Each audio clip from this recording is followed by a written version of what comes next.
Good morning, Western Slope. Happy Thursday. I'm Dalen Brazelton. Let's talk about your weather. Folks, today is going to be a lovely one, as we have been seeing for the last several days, nearing 50 degrees for the highs. Cloud coverage starting to push in for the afternoon, but some big change is on the way for this weekend, so buckle up and get ready. We're seeing a lot of change on the way as winter storms are starting to push all across the United States. Now, the South and some of the Midwest have already been seeing these icy storms, but it's generating so much energy that it might actually push over the Rockies as we head into the weekend and hit the Western Slope. As a result, winter weather advisories have already been issued for those higher elevation regions across western Colorado, including the Grand Mesa, the Monument, and the San Juan Mountain Range. This is going to be in effect all weekend long until 5 a.m. on Sunday, so get ready for a lot of change on the way, especially when it comes to those overnight lows. Don't get it twisted, though.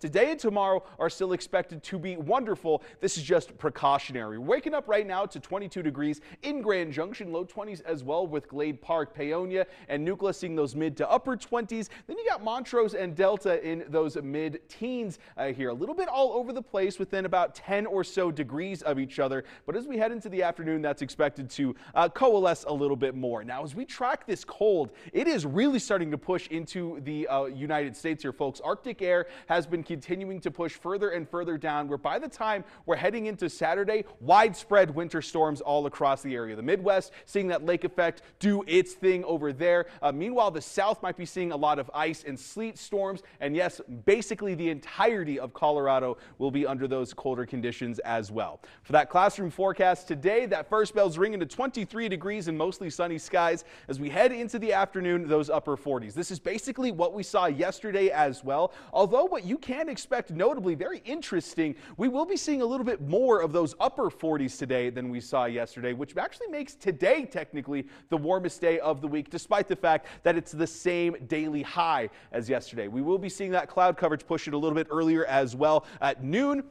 At the same time as those mid-40s push in. Going to be a lovely morning ahead, though. Very cozy conditions. We got Callie hanging out with us all week long on the Cozy Cat forecast, and it's going to be a lovely day to hang out with your cat a little bit longer. Mostly clear conditions for the morning hours. Not a whole lot of wind speeds as well. That's kind of started to mellow out. I wouldn't be shocked to see those return this weekend, though. Low 20s for the morning hours, and then by the time we're heading into 11 o'clock, those 40s are already in the region. Now, these winter storms that we will be seeing starting on Saturday primarily, but some areas could be pushing in on Friday tomorrow. We got record cold temperatures for areas like Kansas, Oklahoma, northern Texas, Arkansas, and Missouri. Meanwhile, over on the Front Range, we will be seeing a lot of those colder conditions as well, mainly concentrated towards the eastern plains, though. But let's talk about an interesting weather phenomena happening in the Midwest. Exploding trees. That's right, folks. It's getting so cold so fast that the water within the roots of trees, primarily maple trees near the Dakotas, Minnesota, Wisconsin, even some areas like Illinois, the Midwest, and the upper plains, they're snapping. Basically sounds like a gunshot going off as those trees kind of explode from the inside out.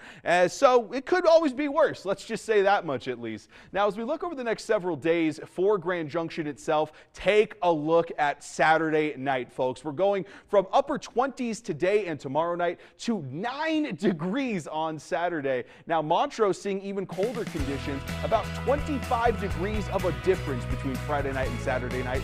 Way more likely to be seeing some snow showers on Saturday. Now, how this affects the Broncos game on Sunday, only time will tell.